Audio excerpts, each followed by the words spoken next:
Welcome to the Brass and Woodwind Shop. This video is going to be an introduction to the piccolo trumpet. Piccolo trumpets are usually used on classical music written from around 1600 to about 1800. The reason for that is music written in that time was written for trumpets with no valves. They're called natural trumpets, and they're about this long, almost double the size of a modern trumpet. Because they had more tubing in them, they could play more notes without any valves. And they got by with it for many years. Then around the early 1800s, they started experimenting with valves, and they came up with trumpets that worked well. And then at that time, they weren't limited by the notes that they could get out of a natural or a valveless instrument.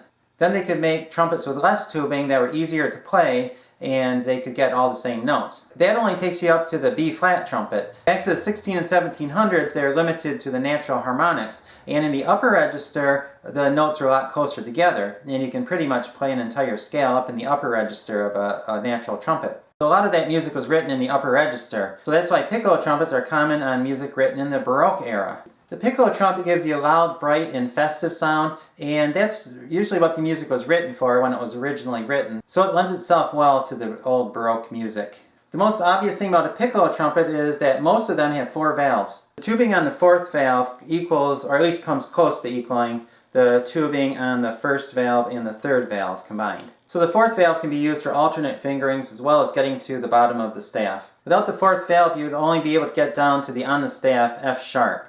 A lot of the trumpet music written in the Baroque era was in the key of D. So if you do all the transposition, the low E on a piccolo trumpet is very important. And that's 1st and 2nd valve and a 4th valve. Some people play the 4th valve with the pinky of the right hand. Others like to use the index finger of the left hand. Usually when someone picks up a piccolo trumpet for the first time and starts playing it, it sounds like this. And it sounds awful. On a piccolo trumpet, you have to aim a lot higher than you would on a regular B-flat trumpet. For example, this is the low C on a piccolo trumpet. That's a pretty high note to be low C. What you need to do is aim an octave higher than you normally would on a regular B-flat trumpet. For the fingerings, just remember, use the same fingering you'd use an octave lower on a B-flat trumpet. Second line G on a regular B-flat trumpet, of course, would be open. On a piccolo trumpet, it would be a 1st and 3rd. The first space F would be a 1st and a 4th, and then the first line E would be a 1st, 2nd, and 4th. You cannot just pick up a piccolo trumpet and start playing high notes all day long. It takes a lot of work to get good at it. A good trumpet player can pick it up and play it and sound reasonably good after not too long, maybe half an hour or so. But to get good, it takes a lot of practice, just like any other instrument. A piccolo trumpet will not buy you high notes, at least not for very long. A regular B-flat trumpet can actually play higher than a piccolo trumpet.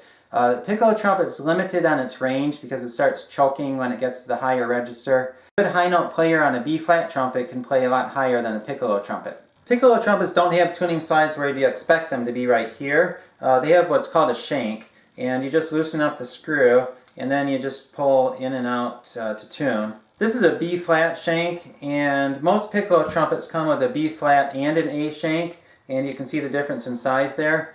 And for the cost of a piccolo trumpet, some people think they're cheaper because they're smaller, but actually they're about the same price as you'd pay for a comparable professional model trumpet of the same manufacturer. Some of the manufacturers of piccolo trumpets that are the most common, at least in the United States, are Getzen, Yamaha, Benj, Bach, Selmer, and the most expensive and sought after one is the Schilke.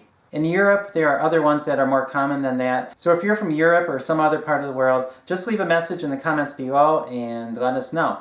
Piccolo trumpets were originally used for classical music, but over the years they became used for studio music too. And a lot of what you hear when you're watching the TV, you think you're hearing a trumpet, but it's actually a piccolo trumpet. And if you listen closely, you can actually tell the difference. I hope you enjoyed the video, and please feel free to subscribe for more band instrument repair videos.